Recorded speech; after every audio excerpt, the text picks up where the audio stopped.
ये तो अच्छा ये एक सीट होती नो आप आपस में इंटरेक्शन नहीं, सीधे वीरेन जी आ गए, जुड़ गए। भाई वीरेन जी, आज से सीएए लागू हो गया है, क्या प्रतिक्रिया राजनीतिक तौर पे मिल रही है और पॉलिटिकल गलियारों में क्या कुछ चल रहा है इस कानून को लेकर? ब्रजेश जी, ये जो सीए कानून लागू हुआ है, जिसकी अधिसूचना जारी हो गई है, इसको लेकर बड़ी सारी भ्रांतियां फैली हुई है, बड़े सारी गलतफहमियां फैली हुई थी कि ये मुसलमानों के विरोध में है। ये कानून तो ऐसे लोगों के लिए है जो पाकिस्तान, बांग्लादेश, अफगानिस्तान से जबरिया भगाए गए या उत्पीड़न के द्वारा वहाँ से वापस आए, उन लोगों को नागरिकता देने का एक कानून है। इस कानून के लागू होने से देश में रहने वाले किसी व्यक्ति की नागरिकता पर कोई असर पड़ने वाला नहीं है, वो सामान्य नागरिक की ही तरह रहेगा। तो महत्वपूर्ण बात यह भी है कि ये 2019 में तो राष्ट्रपति ने हस्ताक्षर कर दिया था, लेकिन कोरोना आ जाने के चलते इसको लागू करने में देरी हुई। आज इस कानून से जो शरणार्थी हैं, जो बांग्लादेशी हैं, जो पाकिस्तान से उत्पीड़न करके भगाए गए लोग हैं, अफगानिस्तान से परेशान लोग हैं, भारत उनको जिनको शरण दिए हुए हैं, जिनको पूरी दुनिया में कहीं रहने की जगह नहीं है सिर्फ भारत के अलावा, उनको नागरिकता देने के लिए भारत सरकार ये कानून लाई है जी। कुल मिलाकर बात इतनी सी है। लेकिन बात हो रही थी आचार संहिता की, आ गई नागरिक संहिता। आचार संहिता भी आगे पीछे चल रही है। इसमें लोग थोड़ा से सोचे कि यह चुनाव के मौके पर कहीं पर वोट का कहीं इसका मामला तो ना हो जाए, हिंदू मुस्लिम की बात ना आ जाए। इस कानून को लेके देखिए, देश में बहुत लंबे लंबे प्रदर्शन चले थे, लेकिन उसका हल कुछ नहीं निकला। हमारे देश में धर्म और आस्था ये लोगों के निजी मामला है, सरकार इसमें हस्तक्षेप नहीं करती है, उनको स्वतंत्रता पूर्वक इसको मानने का अधिकार दिया गया है। लेकिन जहां तक नागरिकों का सवाल है, उनके कर्तव्यों की, सुविधाओं की व्याख्या की बात है, तो उनको सरकार रेगुलेट करने के लिए कुछ नियम बना सकती है, और खास तौर से नागरिकता के लिए तो बहुत ही आवश्यक है। आज इस देश में बाहर से आकर रहने वाले उन लोगों के लिए बहुत बड़ा दिन है जो शरणार्थी कहे जाते थे, जिनके लिए आज ये एक ऐतिहासिक दिन साबित हो सकता है, क्योंकि भारत अब उनको अपना नागरिक मानने को तैयार है।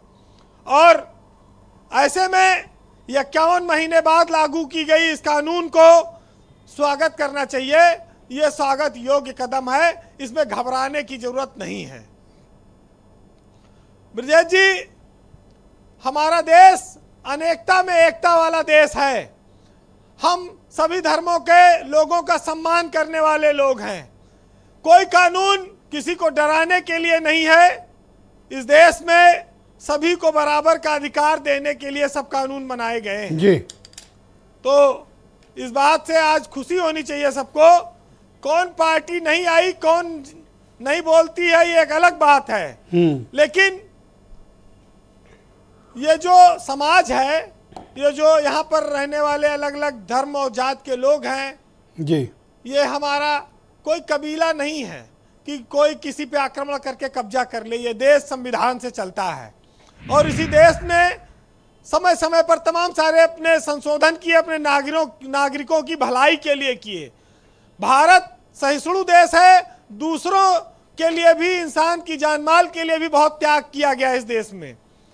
अगर समान नागरिक संहिता लागू हो गई है तो इस पर कल लोग अखबारों में भी पढ़ लेंगे। आज तमाम सारे सोशल मीडिया भी मौजूद है, इसका अध्ययन करें कि भारत में रहने वाले किसी भी व्यक्ति के लिए कोई खतरा नहीं है नागरिकता का। सबको इस पर जिंदाबाद है, कोई किसी का कोई नुकसान नहीं हो सकता। लेकिन सियासत में अलग अलग तरीके से समझाया जा सकता है। लेकिन हम इतना जरूर कहेंगे कि सीए पर जो लोग अलग अलग विचार रखते हैं वो 4 लाइन इससे सहमत हो जी कि कौम को कबीलों में मत बांटिए, लंबे सफर को मीलों में मत बांटिए, ये बहता दरिया है मेरा भारत देश, इसको नदियों और झीलों में मत बांटिए। लेकिन आज रोहित अग्रवाल सीए पे बढ़िया नहीं बोल पाए। आज इनकी आवाज भी कुछ डाउन है, अरे लेकिन क्या लड़ाई झगड़ा करें तभी। आज ये चंदा मामा और आज इनको रमजान दिखाई पड़ रहा है। और चूंकि भाजपा तो पसमानदा का सम्मेलन कर ही रही है, शायद इनके यहाँ भी कुछ मुसलमानों के लिए कोई प्रोग्राम चलाने की कोशिश हो रही होगी। बहरहाल सुनिएगा कि सियासत में क्या क्या नेता समझता है और क्या क्या बोलता है।